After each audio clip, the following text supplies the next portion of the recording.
বন্ধুরা, আপনাদের সকলকে আবারও স্বাগত জানাই আমার জিবোজেক্ট অ্যাট হোম ইউটিউব চ্যানেলে। আগের ভিডিওতে আমি তোমাদের বলেছিলাম উইদাউট রিলে একটি শর্ট সার্কিট প্রোটেকশন সার্কিট আমি বানিয়ে তোমাদের দেখাবো। তো সেই সার্কিটটিতে এইরকম একটি অপ্টোকাপলারের ইউজ রয়েছে। তাই ভাবলাম প্রথমে তোমাদের এই অপ্টোকাপলারের উপরে একটি ছোট্ট ভিডিও বানিয়ে তোমাদের দেখিয়ে দিই যে অপ্টোকাপলার কিভাবে কাজ করে এবং এটি কেন ব্যবহার করা হয়। তো সেই জন্য এই অপ্টোকাপলারের উপরে আমি ডিটেলসে একটি ভিডিও বানাচ্ছি এবং তার সঙ্গে তোমাদের প্র্যাকটিক্যাল করে দেখিয়ে দেবো একটি ছোট্ট প্রজেক্টের মাধ্যমে।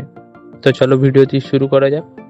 তো এটি হলো এই প্রজেক্টটির একটি সার্কিট ডায়াগ্রাম। এই সার্কিটে ইউজ করা হয়েছে এই কম্পোনেন্টগুলি হলো একটি 1K রেজিস্ট্যান্স, একটি অপ্টোকাপলার আইসি। এখানে আমি PC817 আইসি ইউজ করেছি।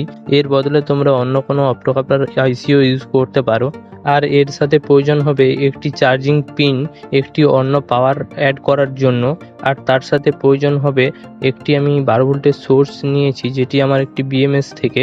আর তার সঙ্গে নিয়েছি একটি 12 ভোল্টের LED লাইট। তো দেখতে পাচ্ছ আমার সার্কিটটি কমপ্লিট হয়ে গেছে।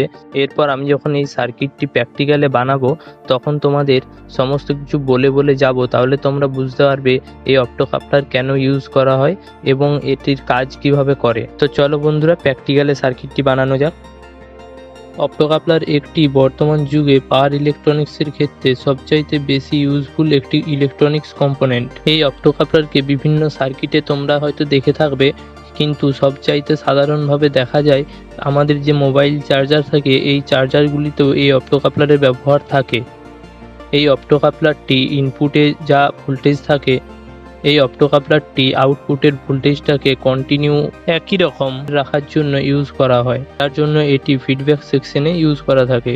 এরকমই আরও বিভিন্ন কাজের জন্য এই অপ্টোকাপলার ইউজ করা থাকে।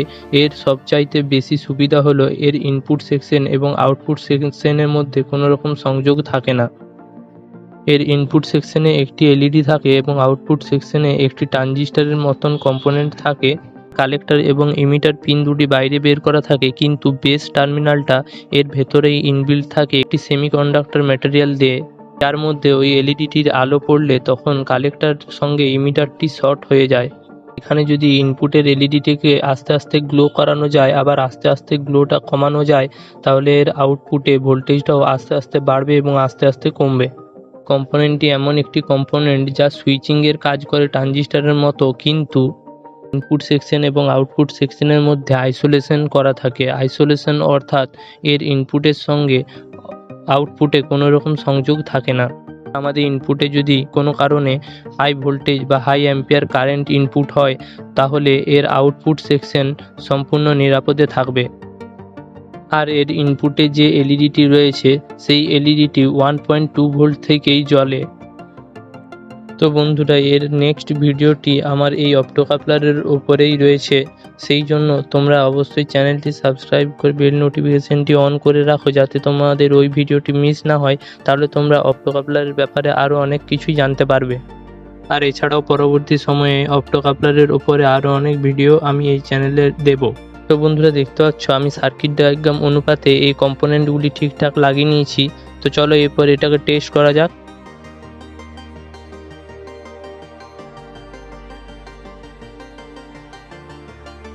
তো বন্ধুরা দেখো, এখানে এই চার্জিং পিনটা লাগানোর পর সুইচ দেওয়া মাত্রই LEDটি গ্লো করে উঠলো।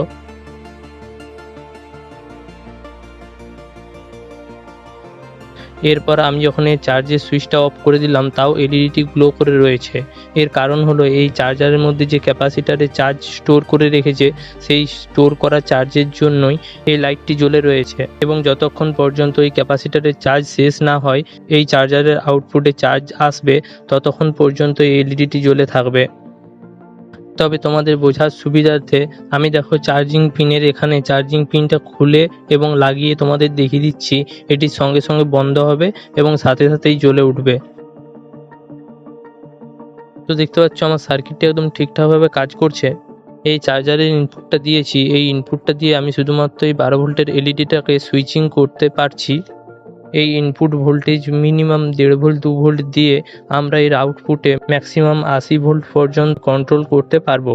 তো বন্ধুরা, ভিডিওটি ভালো লাগলে লাইক করবে, শেয়ার করবে বন্ধুদের সঙ্গে, আর কমেন্ট করবে অবশ্যই। আর অবশ্যই চ্যানেলটি সাবস্ক্রাইব করে বেল নোটিফিকেশনটি অন করে রাখো। তো ধন্যবাদ বন্ধুরা ভিডিওটি দেখার জন্য। তো চলো দেখা হচ্ছে পরের ভিডিওতে।